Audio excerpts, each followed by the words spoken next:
Well, hello friends and welcome to Sinnoh. Today I want to attempt a hardcore Nuzlocke of Pokemon Platinum using only the Psychic type. Now when we did our first few runs here in Sinnoh, I had mentioned that Generation 4 was not my favorite. I didn't hate it by any stretch of the imagination, it was just my least favorite region, and as we've done more and more Nuzlockes, which we're getting close to closing out the monotypes, I've grown to love the region. Especially with games like Legends Arceus, I had a ton of fun playing, and I love all things Pokemon. I don't hate any Pokemon games. I love even the one-offs like Coliseum and Mystery Dungeon and Stadium. They're all great games, and I think they bring something for everyone. Just like Legends ZA, the latest installment from the Pokemon franchise, I think it's a great game. The only thing I can say negative about it is the day and night cycle, having to watch that cutscene every single time, is a little bit annoying, but I am having a ton of fun. Are you guys enjoying the game? Let me know in the comment section below, and show me your character. This is what mine looks like. I think it's pretty neat. You guys will have to let me know what you think. I think a lot of people are hating on Legends ZA because rage baiting is one of two ways to get quick and easy engagement. The other, of course, is adult content, which we are obviously not going to do on this channel, and I don't intentionally rage bait, but from time to time, we make decisions that some people find less than optimal. It happens, blinders get put on, and we try to make it through different difficulty situations the best we can. Now, of course, none of the starters become a psychic type. Is Delphox the only one that does? I may be incorrect. I haven't played much from Gen 8 and Gen 9, so let me know in the comment section below, but I'm going to give Algo the Piplup, so it's an eventual Empoleon, which may be the hardest thing for us to battle. There's not a lot of early game stuff compared to Ultra Sun and Ultra Moon, which I do love. It's just a long, drawn-out process to get through the early game, so I will not complain about the things that we have to do here in Pokemon Platinum. But we have to do all of these things, get the Poketch, battle a few trainers, as well as our rival once again on Route 203 before we can finally get to Route 203 where we can catch our first encounter. The first encounter, of course, is Abra. Now, Abra presents a few different problems. The first one, of course, is that it likes to go for Teleport, and that only typically gives you one chance to catch it. Chimchar learns Taunt at level 9, so we can prevent it from using Teleport, but now we run into our next problem. It's going to use Struggle and do recoil damage to itself. Struggle doesn't do much damage to us, but it does do decent damage to itself because it has a very, very low defense. The next problem that we run into if we catch the Abra is it learns no level up moves until level 16 where it learns Confusion and evolves into a Kadabra, and the level cap is 14.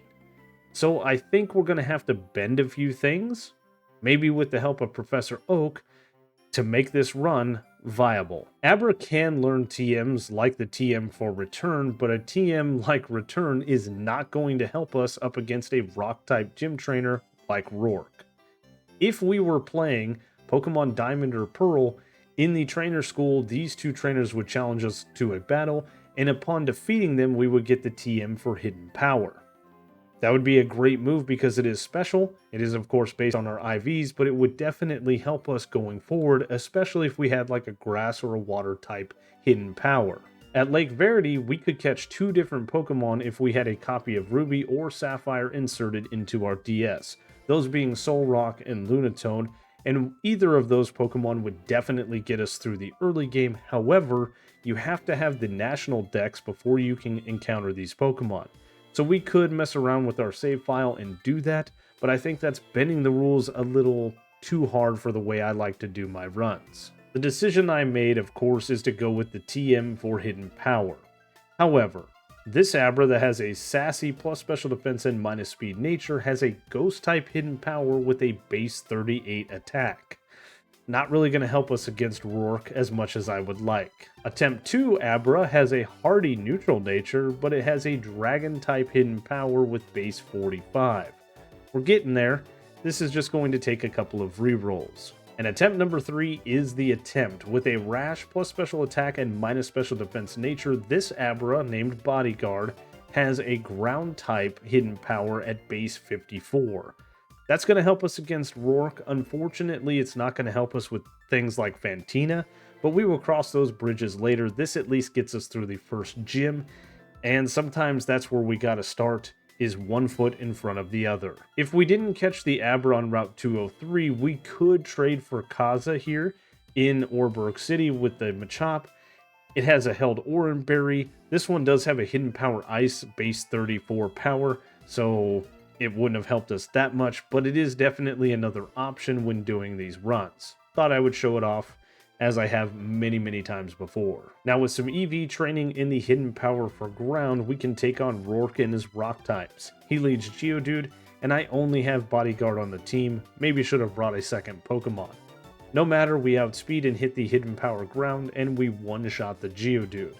The Pokemon I was scared of most comes out next, the Cranidos with Pursuit and a very high attack stat. We outspeed, and we one-shot. That's absolutely amazing. Had we not, I'm pretty sure that Cranidos would have one-shot us, and we'd be on to attempt number 4.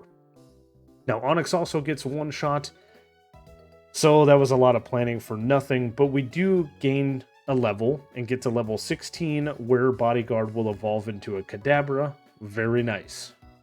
Oh, look at me, I'm hiding behind a light post. You can't see me. International police officer, man of mystery, who am I?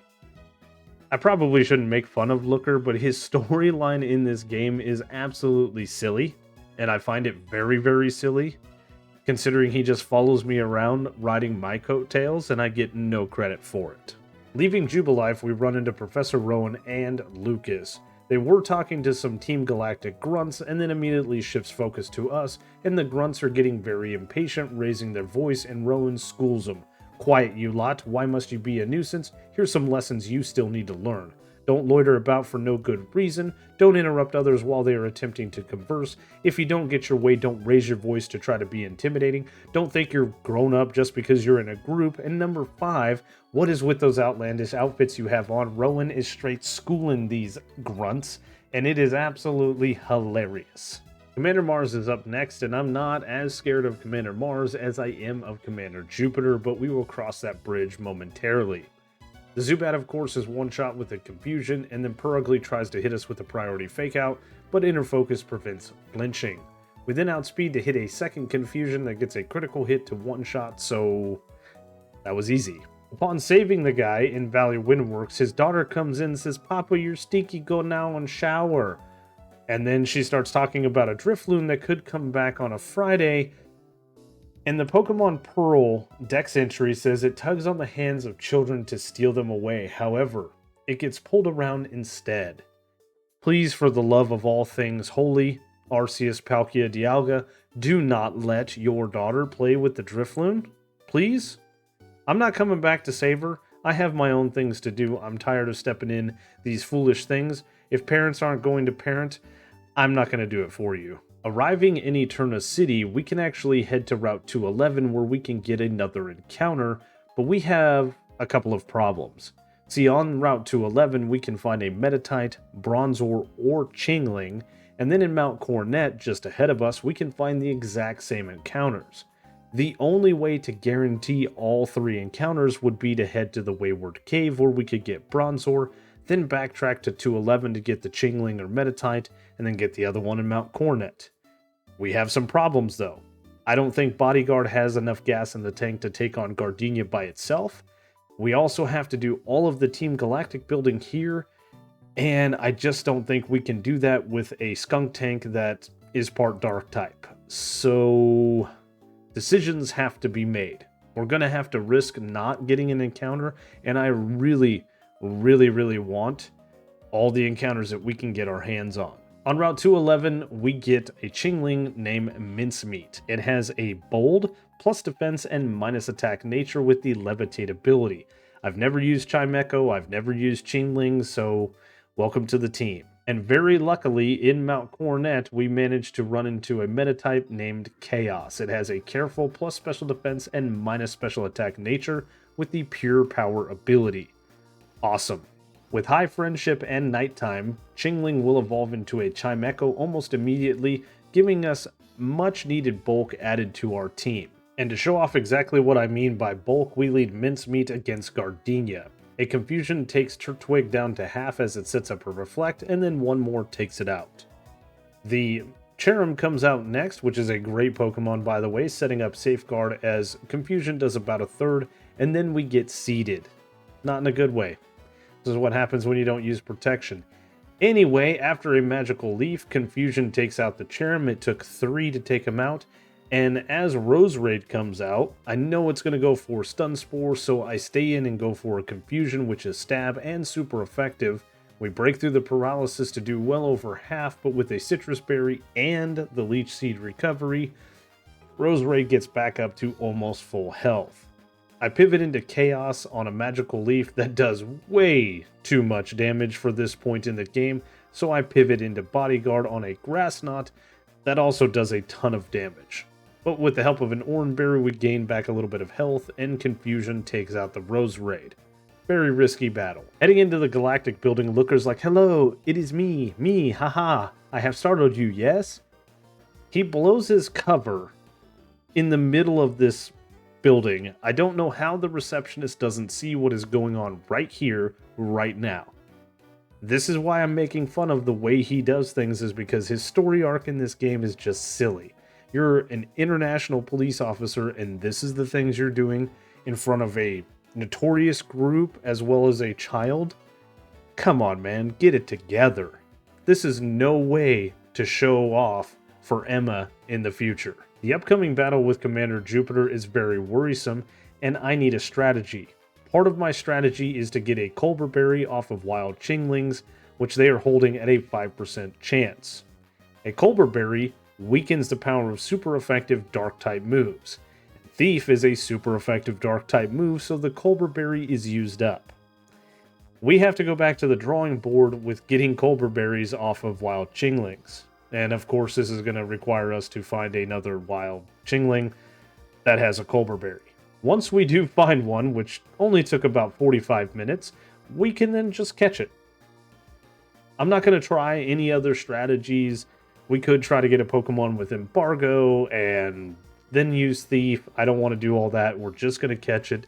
It doesn't really violate any rules. And this gets us a Colbur Berry.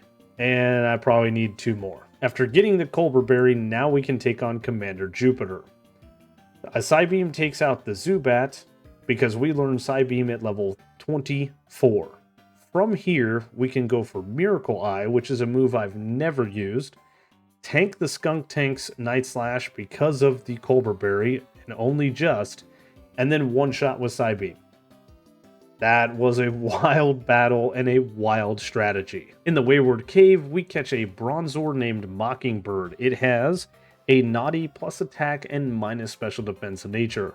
With part steel type resisting most other types, this is a great Pokemon, but it has heat proof. I wish it had levitate, but I don't care, I will take it. I'm just asking the question here, but how many of these things have you found and sold in Legends ZA? I'm at least 1,000. It has to be more. I don't even know. I don't pay attention anymore. I just sell them, sell them, sell them. In Hearthome, we can come talk to Bebe next to the Pokemon Center. She will give us a gift Eevee that, of course, will evolve into an Espeon with high friendship at the day or during the day. So this gives us another encounter at the day. What the hell? Back on Route 208, where I forgot because I was looking at a tiny mushroom, we catch Northwood the Ralts with a gentle plus special defense and minus defense nature. Because this one's male, I'm going to make it a Gallade. If it was female, we would take the Gardevoir. Operation Mongoose then evolves from an Eevee into an Espeon, which is a great Pokemon. And it has a hasty plus speed minus defense nature. That's not bad for an Espeon. Though, with the Pokemon choices that I have, I don't know that this thing's going to do much on the team because its level up moveset is not great. And whilst we're planning out for the upcoming Fantina battle, Northwood evolves into a Kirlia. Now, I spent hours, many hours, coming up with a plan to take on Fantina. This required us heading back to the old chateau and getting the TM4 substitute, which we set up, and Pursuit doesn't actually break the sub. Hopefully it doesn't go for Shadow Sneak. It doesn't. We can one-shot the Duskull with a Psybeam. Miss Magius is going to come out next and break this sub with a Shadow Ball, so 2 Psybeams should take it out if we get the range. Or a critical hit. Why not? You have no idea how much time I spent and how worried I was coming into this battle to just get a critical hit, all for naught. You know what? A win is a win. We didn't lose any Pokemon. I'll take it. I shouldn't be complaining. And then, of course, leaving Hearthome, we have a rival battle with Algo, who we haven't seen in a while. We lead Bodyguard against the Staravia that does have Intimidate, and we just go for a Psybeam because why not? This Pokemon has just been shining throughout the entire run. I'm going to go ahead and learn Reflect over Miracle Eye because I doubt I'm going to use that strategy in any other battle. The Ponyta gets hit with a Psybeam, one-shotting it. Prinplup comes out next. It's not going to quite go down to a Psybeam. On a sliver of health, it survives and hits us with a nasty Bubble Beam that would have KO'd if it had crit, but we're never punished.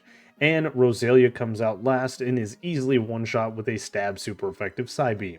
In the Lost Tower, just outside of Solaceon Town, at night, you can find a Duskull that does have a 5% chance to have a Gossip Berry that weakens the power of super effective Ghost-type moves. There are a lot of things gated behind the battle with Fantina that would have helped you with the battle against Fantina. In the Solaceon Ruins, we find an Unknown, which is our next encounter, but it is the D. Because we're getting the D. You know, this might be like a euphemism or a prophecy, or what's the word I'm looking for? Some divine something here. I just don't know. And why am I really wasting all of these Pokeballs to catch this Pokemon? Maybe we need a sack? Let's be honest, this Pokemon's not going to do much. But with our name theme, it is fitting just cuz that has an impish plus defense and minus special attack nature. It only knows hidden power. It's a gimmick Pokemon that does have Levitate from Gen 2. I'm just going to put the D in the box. You know what? Scratch. Just don't. Moving on. On Route 215, we can talk to this guy right here who will give us the TM for payback. I don't know who on my team could learn it, but it is a Dark-type move that we could use against Fantina. Technically, Chaos could have learned Thief, but it's not that great of a move. Oh, and we're battling Ace Trainer Dennis just before heading into Veilstone, who has a Drifblim that is doing some damage. Mockingbird is an absolute unit, though, coming out and tanking Ominous Winds left, right, and center, and firing back with Rock Tombs that are doing a decent amount of damage.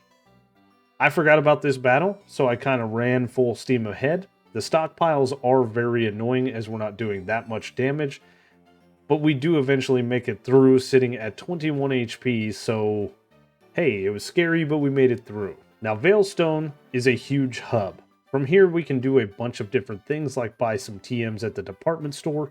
We then, of course, can head over to the game corner, get the coin case, and there are a lot of TM options that we can get, like Psychic, Thunderbolt, Substitute, Swords Dance. I don't use setup strats, but they are all available. We can then head south and head towards Pastoria City, where we have the Move Relearner, we have the Shard Tutor. There are just a ton of things that we can do, so let's get to the grind.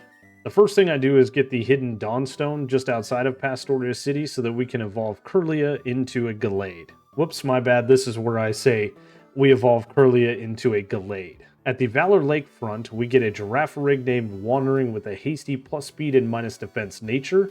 This Pokemon is phenomenal. I've used it in many runs. It's one of those Pokemon that I didn't expect much of. With that part normal type, it would have been a great defensive Pokemon against Fantina as well. After getting some Psychic TMs, a Thunderbolt TM, and a bunch of running around, we lead Wandering against the Meditite. We do get faked out, and then we set up an Agility. Rock Tomb misses, which is perfectly fine, and then we can Baton Pass that speed boost out to Chaos. Chaos gets hit with a Drain Punch on the swap in that gets a crit, and then from here, with the help of a held Wide Lens, we can use Zen Headbutt to knock out the Meditite. Machoka is going to get outsped and knocked out with the Zen Headbutt, and then as the Lucario comes out, it is going to be outsped and knocked out with a high jump kick. That was a great little strategy there, and I'm very proud of it. In Pastoria, we're challenged to a battle with our rival Algo, and I lead Wandering against the Staravia. We zap this bird out of the sky with a Thunderbolt, and out comes Ponyta. From here, I swap to Psychic, which is stab and does more damage, one-shotting the Ponyta.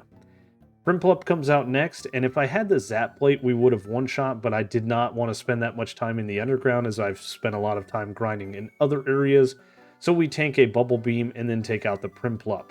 His last Pokemon, once again, is a Roselia that stands no chance, especially with Psychic in our moveset, so goodnight. We have a few evolutions before taking on Crasher Wake, with Mockingbird evolving into a Bronzong. Chaos evolves into a Medicham, and then we trade Bodyguard to get an Alakazam, with the help of Professor Oak, of course. Up next is Crasher Wake, and against his Gyarados, I lead Wandering. We soak up the Intimidate and then fire off a quad super effective Thunderbolt that easily one-shots the Gyarados. Floatzel is then baited in next because of Crunch, but we can outspeed and one-shot this Pokemon with Thunderbolt as well. His last Pokemon is a Quagsire, which is obviously immune, so we're going to pivot out, and with the help of a couple of Heart Scales, Northwood has learned some moves.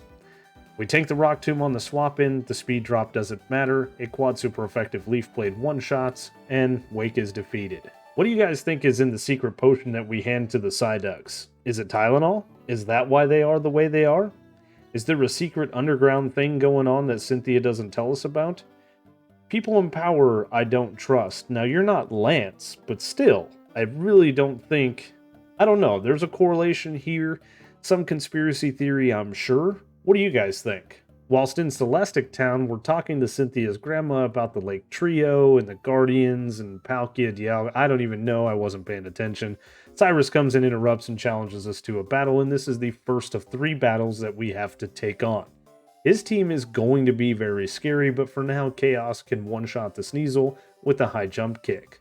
Golbat comes out, and we can swap back to Zen Headbutt, which is stab and super effective to one-shot it. His Murkrow is very weak at this point, but the eventual Honchkrow is going to be scary. A Thunder Punch knocks it out, however. Then once we're in Canalave, Algo challenges us to a rival battle on a bridge because that's not dangerous at all.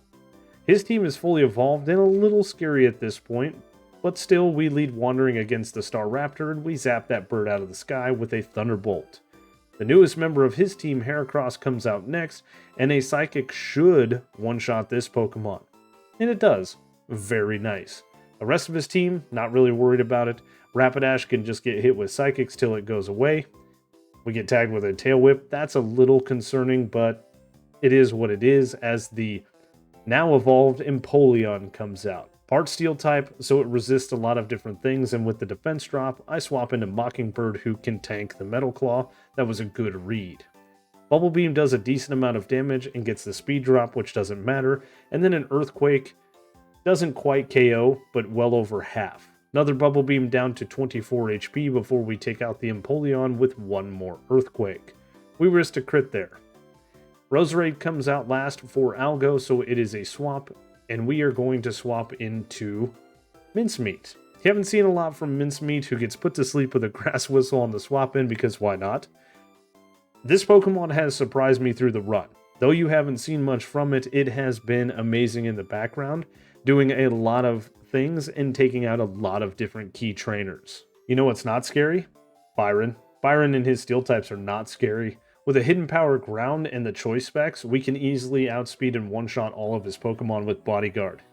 If we didn't have Bodyguard, I think either Chaos or Northwood could easily take out his team with some fighting type moves, but it would just take a couple of hits instead of one-shots. I don't think I've had a single run where Byron has been a problem.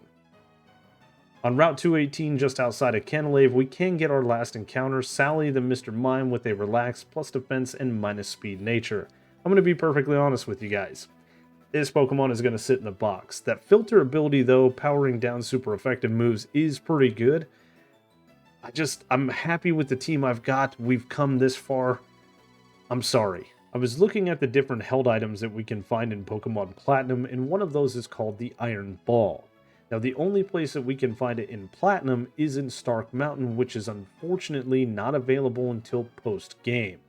In Diamond and Pearl, you can actually find the Iron Ball in Stark Mountain and on Iron Island, which makes a lot of sense. If we could get our hands on the Iron Ball, it's an item that lowers the speed of Pokemon. The Lagging Tail does not do that. It gives negative priority to the Pokemon, so it's not the same thing. With the Iron Ball equipped onto Mockingbird, Gyro Ball would be so much more powerful, so it was just something I was looking into, and unfortunately we're not going to get our hands on it. We could do some Professor Oak trading to get it, but I think we're going to go with some other strategies for the time being. For Candace and her ice types, my plan is simple. We lead Chaos, and with some speed EVs, we're actually going to outspeed the Sneasel and KO it with a stab, quad super effective, high jump kick. Frostlass comes out next, and anticipating a Shadow Ball, I pivot into Wandering, who is immune, but we see a double team. That's perfectly fine, as we can set up an agility here, expecting to see some other move, but we just see another double team. So we're going to pass the speed boost to Chaos, and now we're going to outspeed the Frostlass, who sets up a third double team. Chaos is an absolute unit with the help of a wide lens, KOing the Frostlass with a fire punch. From here we outspeed and one-shot the rest of her team. Abomasnow is going to go down to a quad super effective fire punch, and Piloswine is going to go down to a high jump kick. Luckily, because of our typing, the Frostlass came out first, then the Abomasnow, so we didn't have to deal with the snow warning. But we still had to deal with evasion, and we made it through. This was a relatively easy battle, all things considered. In the Galactic Hideout in Veilstone, we have another battle with Cyrus, and this one I'm not too worried about, as I am developing a plan, but his battle in the Distortion world is quickly scaring me, as he's got a pretty good team. He leads a Sneasel here, and I lead Wandering. My plan was to two-shot the Sneasel, and then wipe the floor with at least the Murkrow. We're not going to outspeed the Crobat, and getting hit with that Screech means we're definitely going to have to switch. But first Sneasel goes down, and then a Thunderbolt downs the Honchkrow. Two very dangerous Pokemon. Crobat does have Bite. It also has some Poison-type moves. I figured the best thing to do is swap into Mockingbird. We swap Mockingbird in on a Bite, which does a decent little bit of damage.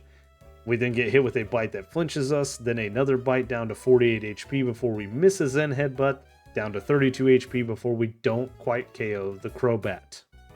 Well darn. We're going to go ahead and swap, and I bring in Northwood on what I thought was going to be a full restore, and it was. Beautiful. Northwood does get outsped and hit with an Air Cutter, but we tank it like a champ, and then a Psycho Cut one-shots the Crobat. And then Looker does Looker things, where he's telling us, observe that hole. It was a painting, and now it's not. Do you see the pieces? I see the pieces, man. What is your job? What are you even doing besides following me around, stating the obvious, and then telling me it's my job to take down Team Galactic because you don't stand a chance? And then he's like, I'm going to help you out, and I'm going to give you something, and he gives me a flute. Yeah, a black flute. Thanks. Thank you so much. I don't know how I would have ever defeated Cyrus without it. Atop of Spear Pillar, we have a double battle with Algo against Commander Mars and Jupiter. The first thing you need to do is get rid of the damn Munchlax because it is a terrible teammate. Both of the Bronzors are going to set up Reflect and Light Screen respectively, and out comes Rapidash. Now what we need to do is control the flow of the battle. Keep it one-sided. We want the Skunk Tank to come out, then the Perugly, or vice versa, just not at the same time. Fire Blast does a bunch of damage, and Northwood is swapped in to get rid of the screens. And now, as the Bronzor is still targeting the Rapidash with extra sensories, Golbat comes out, who is down with a single Psycho Cut. This is going to bring out the Skunk Tank, which is probably the scariest Pokemon on his team, as the Bronzor sets up a light screen. Brick Break shatters the screen and does not quite half, and then Rapidash targets the Bronzor, burns it, and then gets hit with a Night Slash. Okay, that's fine. We didn't get hit with a Night Slash. Extrasensory does a little bit of damage, and Bronzor falls to the burn damage, and we see Golbat. Perfect. Things are still going the way we want it to go. From here, we're just going to hit a Brick Break on the Skunk Tank, because what else are we going to do? And it leaves it at a Sliver before it's Citrus Berry. Takedown misses, we both get hit with an Air Cutter, which doesn't do that much, and then Skunk Tank targets Staraptor with a Flamethrower, so we can take it out with a Brick Break from there. And now it's a 2v1. This is really easy. Takedown does a ton of damage. Air Cutter does damage to us and takes out the Staraptor. Heracross comes out, which is a really good Pokemon, and we can just pivot. We have 5 healthy Pokemon, or 4 rather, and an HM Mon. Night Slash from the Heracross doesn't quite take out the Golbat, and Thunder Punch does.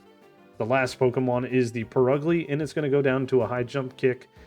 So now we can head off to the Distortion World, where we have probably one of the scariest battles I've had all game, or at least for a while.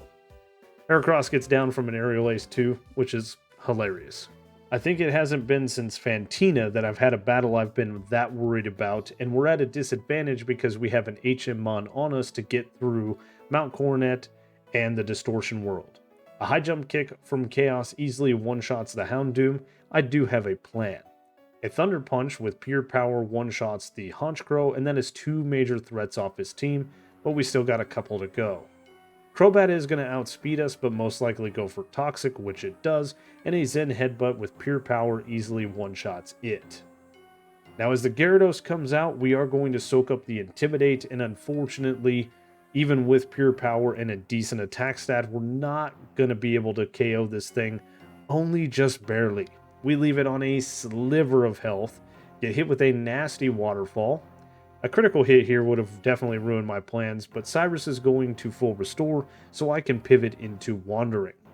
We see a full restore, so it was a free swap in, and a quad super effective Thunderbolt one-shots the Gyarados. His last Pokemon is a Weavile, and it is a very scary Pokemon. He had a very good team against mine with all the dark types, but we can pivot into Mockingbird, who's a very defensive Pokemon tanking the Night Slashes. We have to tank a couple of them and then can fire off a Gyro Ball that one-shots. And this just leaves Volkner, and I have a hilarious plan. We could go Choice Specs, Bodyguard, Hidden Power Ground, and one-shot all of his Pokemon, or we can lead Wandering and set up Agilities. We are going to get hit with Thunder Wave, but we do have a Cherry Berry to heal off the first one. We set up a second round of Agility and get hit with another Thunder Wave, and now we are paralyzed. Iron Tail is annoying, but we don't get the defense drop, so we can set up a third Agility, getting us to +6, and then Baton Pass that to Mockingbird, of all Pokemon. Iron Tail does very minimal damage, and from here, we can outspeed and hit Earthquakes to almost one-shot his entire team. I just thought this would be hilarious if Mockingbird actually outsped these Pokemon. We don't one-shot the Luxray. We barely miss out on the range, and Thunderfang does a decent little bit of damage. But after a Hyper Potion, that's all she wrote. We can actually get back-to-back Earthquakes or a crit to KO the Luxray, and we're going to outspeed and one-shot the Electivire and the Raichu. That's not something you see every day, with a bell ringing his bell and one-shotting his Pokemon. Was it the smartest idea I've ever had? No. This was very risky. Is it hilarious? Absolutely. Now we've been doing some training, we got through the Victory Road, and the only thing we have left to do before taking on the Elite Four is taking out Algo. Our team isn't quite to the level cap, but we are 10 levels higher, so we one-shot the Staraptor, obviously, with a Thunderbolt. Heracross comes out, we do not have the choice specs because we've done this before, and a Psychic takes it out. His next Pokemon is Roserade? What? That doesn't make sense. Maybe it's got a move I don't know. Don't care, I'm not going to look it up. As the Snorlax comes out with Crunch, we're definitely going to need to swap, and I can bring in either one of my Psychic types, but which one has the better defense? Chaos has the better defense, so Chaos comes out, tanks the Crunch, we take neutral damage, and a high jump kick, one-shots. That wide lens has been invaluable. Rapidash is out next. We can just go for a high jump kick against it, and we do one shot, and his last Pokemon is Empoleon, but with a fighting type move and stab and super effectiveness, Algo's done. Well, here is the team all leveled up and ready to take on the Elite Four. Chaos, the Medicham with Zen Headbutt, High Jump Kick, Fire Punch, and Ice Punch. Next is Northwood, the Gallade with Ice Punch, Close Combat, Leaf Blade, and Night Slash. Wandering, the Girafarig with Psychic, Thunderbolt, Agility, and Baton Pass. Pretty much been its moveset since we got it. Bodyguard, the Alakazam with Psychic, Hidden Power, Ground, Shadow Ball, and Recover. A very good Pokemon on the team, Mincemeat, the Chimecho with Psychic, Icy Wind, Shockwave, and Yawn. And last but certainly not least, the bulkiest Pokemon on our team, Mockingbird, the Bronzong with Gyro Ball, Rock Slide, Earthquake, and Zen Headbutt. For Aaron and his bug types, I decide to lead Chaos, and against Yanmega we go for Fire Punch. It misses out on the KO, just barely, as Yanmega sets up a double team and then gets the speed boost from its ability.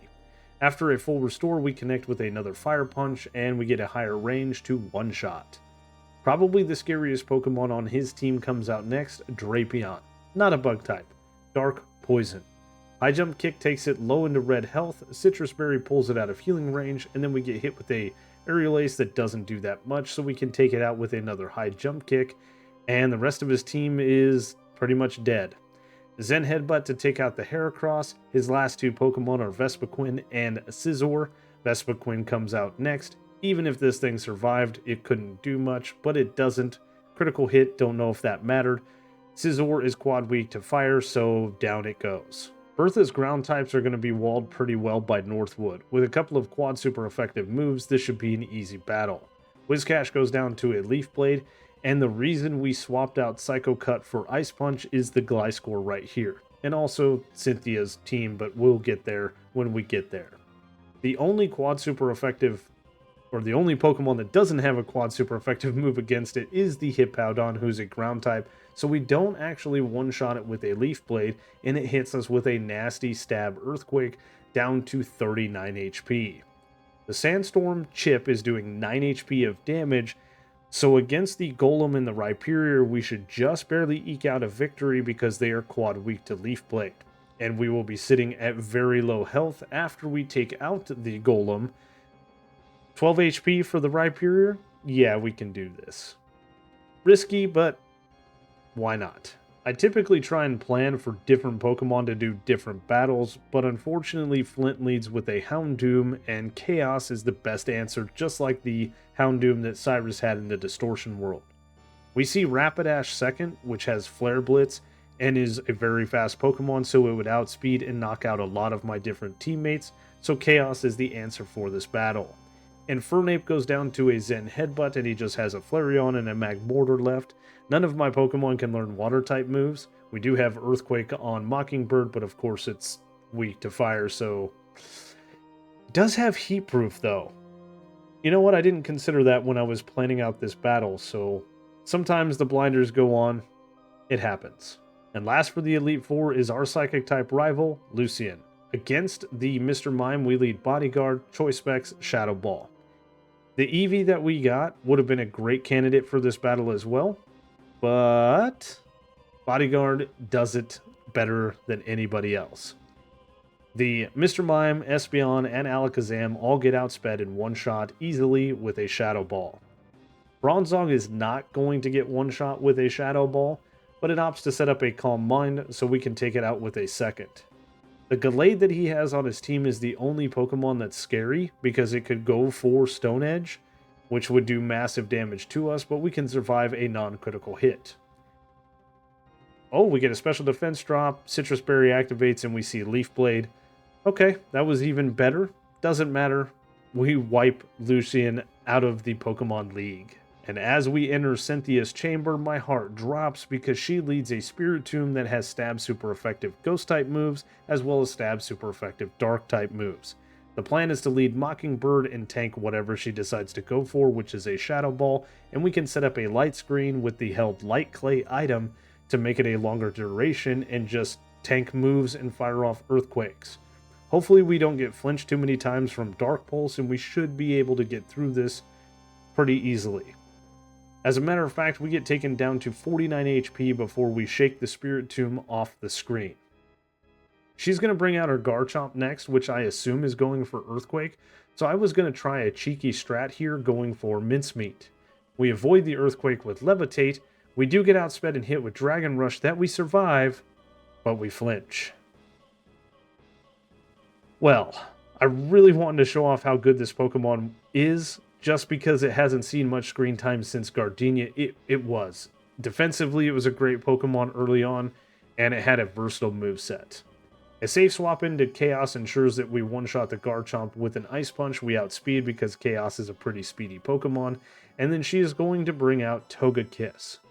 Now, I pivot into Wandering here with the held Choice Specs, and I figured we were going to get hit with an Air Slash that does massive damage, and we would one-shot, but we don't. This was a miscalculation on my part. I didn't want to lose Wandering here. Mincemeat was an unlucky flinch, but now we're down to Pokemon as we bring Chaos back in. We can outspeed the Togekiss from here and take it out with an Ice Punch. This just leaves Melodic and Roserade. Oh, her Lucario. Yep, her Lucario. I didn't think about it because a high jump kick just kicks that thing off the screen. Now, her last two Pokemon are Melodic and Roserade, respectively. Man, losing two Pokemon at this point, though, is kind of throwing me off my game a little bit. I didn't expect to lose Wandering, and I wanted Wandering with the choice specs for the Melodic. After a full restore, back-to-back high jump kicks take out the Melodic, and her last Mon is Roserade that can't do anything against my Psychic types. But losing two Pokemon to Cynthia, I guess it happens. I just didn't expect it.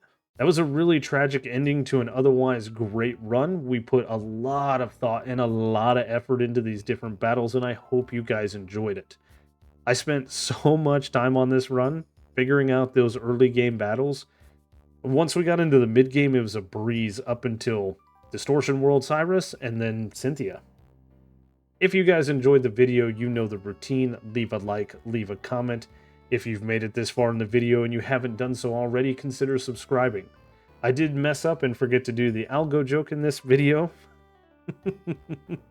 But you guys know the routine. We're trying to defeat the algorithm, help a guy out, hit the like, leave a comment. If you're feeling generous, become a channel member today. It's not required, but it is greatly appreciated. Thank you all so much for the continued support. Thank you all to the channel members. You guys are amazing. Like I say, each and every week you get me back here doing these videos. And it would be just kind of weird if I was sitting here talking to my wall. Thank you guys for your continued support. I hope you guys have a great week, and I will see you on the next one.